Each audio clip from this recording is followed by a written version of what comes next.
I never thought I'd be sharing this story. Some secrets are meant to stay buried in our hearts. But here I am, ready to tell you about the choices that changed my life forever. 5 years ago, I was Emma Parker, a kindergarten teacher with simple dreams. I loved watching little faces light up when they learned something new. Every day, I'd come home with stories about my students' adventures. That's how I met Jack Thompson. He was dropping off his nephew at my class one morning. Tall, with kind eyes and a gentle smile that made my heart skip. I still remember how he fumbled with his nephew's backpack. How he blushed when our hands touched as I helped him with the zipper. 2 weeks later, he was waiting outside my classroom. "I couldn't stop thinking about you," he said. And just like that, my fairy tale began. Our courtship was everything I'd dreamed of. Coffee dates turned into dinner dates. Weekend trips to the coast. Late-night conversations about our hopes and dreams. Jack was different from other men I dated. He talked about family, about building a life together. About having children of our own. We married in spring, under blooming cherry blossoms. My parents cried. His mother hugged me and whispered, "Welcome to the family." I thought I knew what happiness was. I was wrong. True happiness came in those first years of marriage. We bought a beautiful colonial house in the suburbs of Boston. 3 bedrooms, a spacious backyard. Perfect for kids, the realtor had said with a wink. Jack and I spent weekends painting walls and picking furniture. Every room was filled with our dreams. Especially the room next to ours. The one we planned to turn into a nursery. I kept teaching, but now every child's smile made my heart ache. Made me dream of our own little one. Jack would come home from his software company. We'd cook dinner together, talk about our day. And try. Month after month, we tried. The first year, we weren't worried. These things take time, everyone said. I tracked my cycle religiously. Bought ovulation kits. Changed my diet. Started yoga. The second year, anxiety crept in. My sister had 2 babies in that time. My best friend announced her pregnancy. My Instagram feed filled with baby showers and gender reveals. Each notification felt like a tiny stab to my heart. I started noticing the pitying looks. The way conversations would stop when I entered the teacher's lounge. How friends would apologize for talking about their pregnancies. Jack remained my rock. "It'll happen when it's meant to," he'd say. But I saw the worry in his eyes too. Then came the medical appointments. Blood tests. Ultrasounds. More tests. Each one adding to my growing dread. The day we got the results, it was raining.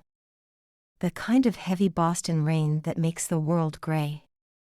Dr. Anderson's office felt too bright, too sterile. Her words hit me like physical blows. Damaged uterine lining. Severe endometriosis. Extremely low chances of natura. Conception. I don't remember leaving the hospital. Don't remember the drive home. I just remember sitting on our bed. Staring at the wall we'd painted soft yellow. For the nursery, we'd said. Now it felt like it was mocking me. That night, something in me broke. I cried until there were no tears left. Jack held me, whispering promises of other options. Adoption. IVF. Surrogacy. But all I could hear was failure. My body had failed me. Failed us. The changes came slowly at first. I stopped going to baby showers. Muted pregnancy announcements on social media. Made excuses to avoid family gatherings. It hurt too much to see my cousins with their children. To hear my mother-in-law's not-so-subtle hints about grandchildren. Wine became my friend. One glass with dinner turned into two. Then a bottle. My friends worried, but they didn't understand. Couldn't understand the emptiness inside me. I started staying out late with other teachers. Anything to avoid going home to our too-quiet house. To avoid seeing that yellow wall. To avoid seeing the pain in Jack's eyes. He tried so hard to reach me. Planned date nights. Suggested vacations. Brought home adoption brochures. But I was drowning in my own sorrow. The breaking point came after my sister's third baby shower. I'd drunk too much champagne. Said things I shouldn't have. Made a scene. Jack had to drive me home. I remember his knuckles, white on the steering wheel. The silence between us thick with unspoken words. That night, as I lay in bed fighting nausea, I heard him crying in the shower. My strong, patient Jack. Breaking because of me. Because of what I'd become. The next morning, I called in sick to work. Spent hours researching online. Reading stories of other women like me. Their struggles. Their choices. Their solutions. Some of what I read shocked me. Made me close my laptop in horror. But I kept coming back. Reading more. Learning more. Understanding more. That evening, I cleaned our house for the first time in weeks. Cooked Jack's favorite meal. Lit candles. Waited for him to come home. My hands shaking as I poured wine into glasses. Just one glass each. I needed clarity for what I was about to propose. When he walked in, I saw the surprise in his eyes. The hope. The fear. We ate in near silence. The words I needed to say stuck in my throat. Finally, over dessert, I found my courage. "I've been thinking," I said. My voice barely a whisper. "About having a baby." Jack reached for my hand. Started to speak. But I stopped him. "There's a way," I continued. "A different way." I told him what I'd learned online. About private arrangements. About women willing to help. About the possibility of having our own child. Just not the way we'd planned. I watched the emotions play across his face. Shock. Confusion. Disbelief. Pain. "Emma," he said finally. "Do you understand what you're suggesting?" I did. God help me, I did. But I also understood what would happen if we didn't. Try everything. Every possible option. No matter how unconventional. No matter how much it hurt. "I can't lose you," I whispered. "And I'm losing myself. This emptiness is killing me. Killing us." Jack stood up. Walked to the window. Stared out at our perfectly manicured lawn. The swing set he'd built last summer. Still waiting for children to play on it. "Let me think about it," he said finally. Not a yes. Not a no. But enough to give me hope. Hope that had been missing for so long. That night, we held each other closer than we had in months. Neither of us sleeping. Both lost in thoughts of what might come next. What lines we might cross. What price we might pay for our dreams. Morning came too quickly. Bringing with it reality. Responsibilities. But also possibilities. I watched Jack get ready for work. Saw the weight of my proposal in his shoulders. The conflict in his eyes. "We'll talk more tonight," he promised. kissed my forehead like he always did. But this kiss felt different. Heavier. More significant. I spent that day in a daze. My students' voices seemed far away. Their innocent questions about families and babies now carried new meaning, new pain, new hope. I knew we were standing on the edge of something. Something that would change us forever. For better or worse. But I was ready. Ready to take that step. Ready to fight for our dream. No matter the cost. The days after my proposal blurred together. Jack and I talked. Argued. Cried. Talked more. He had concerns. Valid ones. About ethics.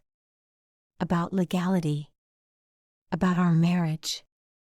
But beneath his words, I heard his own desperation. His own need for a child. We could try adoption again, he suggested one night. But we both knew the waiting lists. The costs. The heartbreak of almost maybes.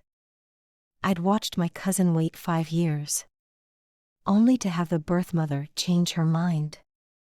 Finally, after 2 weeks, Jack agreed. Not happily. Not completely. But he agreed. That's when the real work began. Finding someone. The right someone. Someone we could trust. Someone who would understand. I spent hours on forums. Reading stories. Making connections. Learning the language of this underground world. Of desperate couples and willing helpers. Then I found Sarah. 22. A nursing student at Boston University. Struggling with tuition. Dreams of her own. Our first meeting was at a coffee shop. Neutral ground. Sarah was younger than I expected. Pretty, with kind eyes. Nervous, but composed. I want to help, she said simply. And I need the money for school. Honest. Direct. No false pretenses. We met several more times. Always in public. Always careful. Jack came to the 3rd meeting. I watched him study Sarah. Saw the conflict in his eyes. We discussed terms. Money. Timeline. Expectations. Each word felt surreal. Like I was watching someone else's life unfold. Sarah had conditions. No contact after. No claims on the child. A clean break. It felt cruel. Clinical. But necessary. The night we made the decision, I couldn't sleep. Kept thinking about my students. Their innocent questions about where babies come from. What would I tell our child someday? Jack held me that night. Neither of us speaking. Both understanding the weight of what we were about to do. The lines we were about to cross. The actual moment was clinical. Sterile. A private clinic. Cash payments. No names recorded. I waited in the car. Couldn't bear to be inside. Couldn't bear to think about what was happening. Then came the waiting. 2 weeks of agony. Every phone call made my heart stop. Every text message could be the one. Sarah called on a Tuesday. 2 pink lines. Positive. I fell to my knees in our kitchen. Crying. Laughing. Praying. Jack came home to find me still there. Still crying. Still laughing. He joined me on the floor. Held me while I shook. With joy. With fear. With guilt. The pregnancy changed everything. And nothing. I threw myself into preparation, reading every book, buying every supplement, researching every vitamin. Sarah accepted it all with grace. Let me attend appointments. Let me hear the heartbeat. Let me see the ultrasounds. But kept her distance emotionally. Professional. Detached. I watched her body change. Grow with my child. Our child. Felt the mixture of gratitude and jealousy. Of joy and pain. Of love and guilt. Jack struggled too. I'd catch him staring at Sarah's growing belly. A look I couldn't quite read on his face. Something between wonder and shame. We told our families I was pregnant. A miracle, they said. God's blessing, they said. Each congratulation felt like a knife. Each celebration a reminder of our deception. I wore padding under my clothes. Faked morning sickness. Played the role of expectant mother. While the real mother carried our child across town. The nursery came together. Yellow walls finally fulfilled their purpose. Tiny clothes. Soft blankets. A rocking chair by the window. Sarah's belly grew. 5 months. 6 months. 7 months. Each milestone both precious and painful. We had rules. No personal questions. No future plans. No emotional attachments. But sometimes, late at night, I'd wonder about her. About her dreams. About her sacrifice.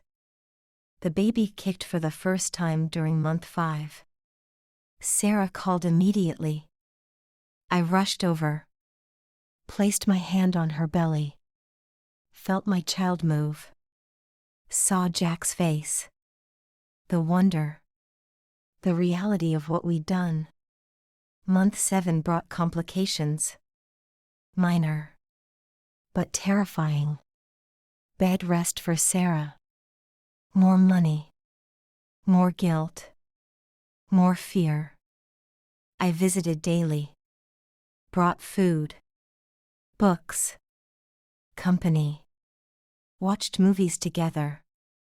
Pretended this was normal. That we were friends. That this wasn't breaking my heart in new ways. Jack came less often. Said it was too hard. Too complicated. I understood. But still felt alone. In this strange space between mother and not mother. Month 8. The countdown began. The nursery ready. Hospital bag packed. Birth plan prepared.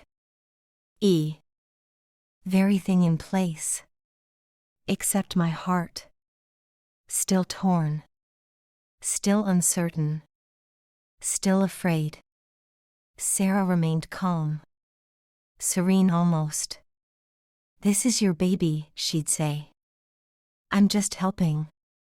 But sometimes I'd catch her. Talking to the belly. Singing softly. When she thought no one could hear. The guilt ate at me. At night. In quiet moments. During ultrasounds. Was this right? Was this fair? Was this worth the cost? But then I'd feel the baby kick. See the tiny face on the monitor. Hear the strong heartbeat. And know that despite everything, despite the lies, despite the guilt, despite the cost, this was our path, our choice, our chance at happiness. Month 9 loomed. Like a storm on the horizon, bringing with it our greatest joy and our deepest fear. The moment of truth approached, when our secret would become reality, when our dream would become flesh and blood. when our choice would become irreversible. We waited, hoped, prayed for a safe delivery, for a healthy baby, for strength to face what came next, for forgiveness for what we'd done, for the wisdom to know if we'd made the right choice. The call could come any day now, any hour, any minute, and our lives would change forever. Again. The call came at 3 a.m. Sarah's voice, tight with pain. "It's time." 2 words that changed everything. The drive to the hospital was a blur. Rain pounding on the windshield. Jack's hand steady on the wheel. My heart racing with every mile. Sarah was already there. Calm despite the contractions. Professional to the end. The nurses assumed I was her sister. We didn't correct them. Hours passed like years. Walking the halls. Breathing through contractions. Ice chips and whispered encouragements. Playing the role of supportive family, while hiding the truth in our hearts. 7 hours in, things intensified. Sarah's calm facade cracked. Pain etched across her face.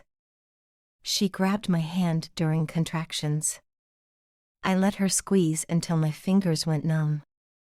It was the least I could do. The doctor came and went. Checking progress. Making notes. 8 centimeters. 9. Then finally, time to push. I stayed by her head. Jack waited outside. This moment wasn't for him. Wasn't for me either, really. But I couldn't leave her. Couldn't let her do this alone. Sarah was magnificent. Strong. Focused. Determined.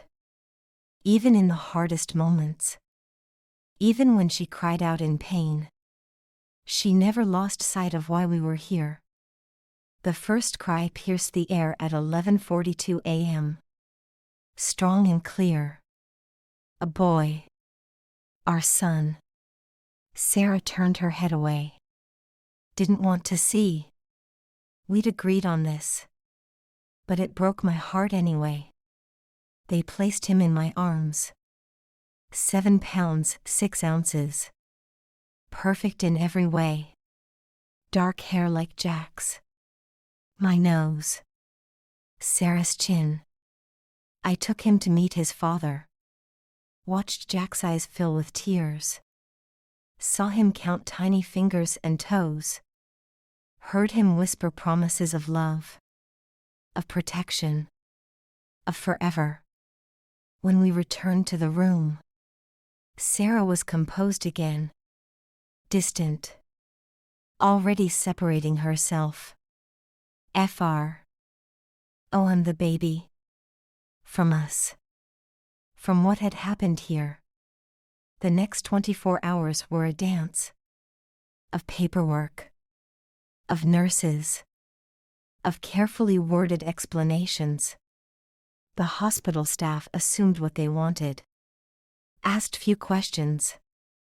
We were grateful for their discretion. Sarah was discharged first. She didn't hold him. Didn't want to.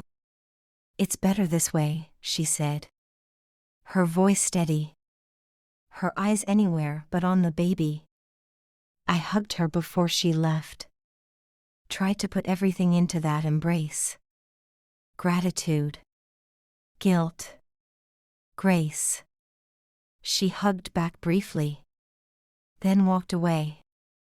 Out of our lives. As planned. As agreed. As necessary. We brought Noah home 2 days later.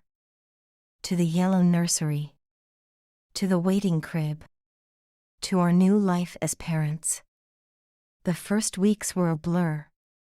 Midnight feedings. Diaper changes. Learning his cries. His needs. His personality.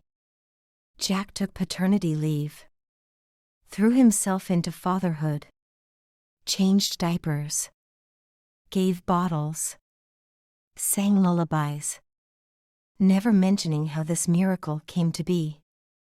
Our families visited, bearing gifts, taking pictures, marveling at how much he looked like us. If they noticed my flat stomach, the lack of post-pregnancy weight, they said nothing.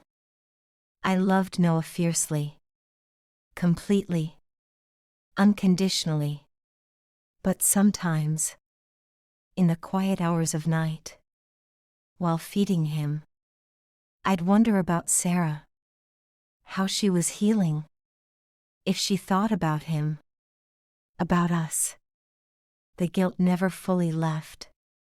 It changed shape, became something different, less sharp, more chronic. A dull ache that flared up at unexpected moments. When Noah smiled for the first time. When he rolled over. When he said his first word. Each milestone was joy tinged with sadness. Knowing someone else had given us this gift. At what cost? Jack and I never talked about it. About Sarah. About what we'd done. It sat between us.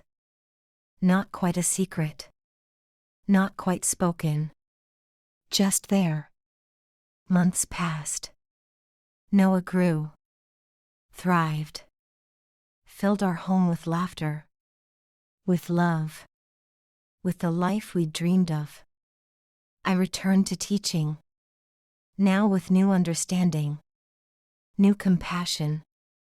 For all the different ways families are made.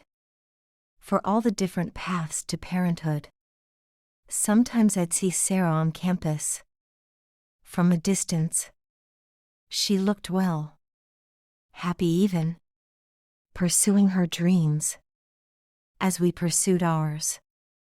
We never acknowledged each other. That was the agreement. The deal we'd made.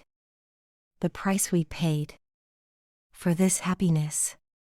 This family. This love. Noah's first birthday approached. A milestone I'd once thought impossible. We planned a party.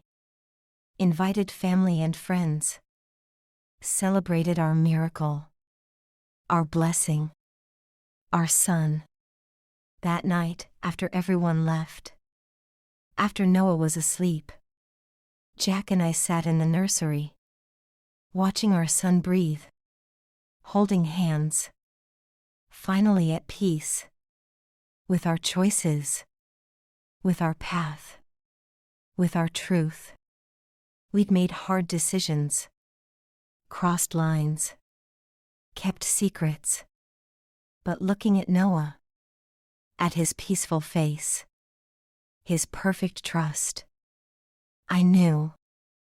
We all did what we had to do. For love. For family. For hope. Life isn't always simple. Love isn't always easy. Family isn't always what we expect. But it's ours. This complicated, beautiful, imperfect love. This family we built. This life we chose. And if you ask me now, was it worth it? The lies. The guilt. The cost. I look at my son. At his smile. His joy. His love. And I know. It was worth everything. End.